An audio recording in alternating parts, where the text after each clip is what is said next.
Hi everyone, welcome back to our channel. ఇవాళ మనం instant crispy rava dosa ఎలా చేయాలో చూద్దాం. ఇప్పుడు నేను ఇక్కడ చెప్పబోయే మెజర్మెంట్స్ అన్నీ నేను చూపించే కప్తో. ఫస్ట్ 1 కప్ కర్డ్ యాడ్ చేసుకున్నాం. అదే కప్తో 1 కప్ ఉప్మా రవ్వ, half cup rice flour add చేశాను. కొంచెం వాటర్ యాడ్ చేసుకొని లంప్స్ లేకుండా బ్యాటర్ని కలుపుకుందాం. 1 ఫుల్ స్పూన్ క్యూమిన్, చాప్ చేసుకున్న ఆనియన్స్, 3 గ్రీన్ చిల్లీస్,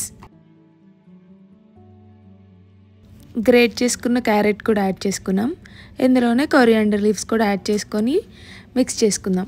ఇప్పుడు మనం ఇందులో ఇందాక మనం యాడ్ చేసిన కప్తో 3 కప్స్ ఆఫ్ వాటర్ యాడ్ చేసుకోవాలి. ఇందులో మన టేస్ట్కి తగ్గట్టు సాల్ట్ని కూడా యాడ్ చేసుకుందాం. ఇప్పుడే రవ్వ దోశకి కన్సిస్టెన్సీ అనేది చాలా పల్చగా ఉండాలి, సో వాటర్ అనేవి ఎక్కువ పడతాయి.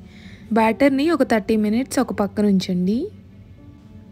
ప్యాన్ బాగా హీట్ అయిన తర్వాత కొంచెం ఆయిల్ గ్రీస్ చేసి అప్పుడు మనం బ్యాటర్ని వేయాలి.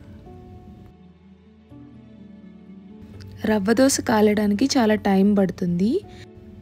కింద మనకి గోల్డెన్ బ్రౌన్ వచ్చిన తర్వాత రెండో సైడ్ ఫ్లిప్ చేసుకోవటమే.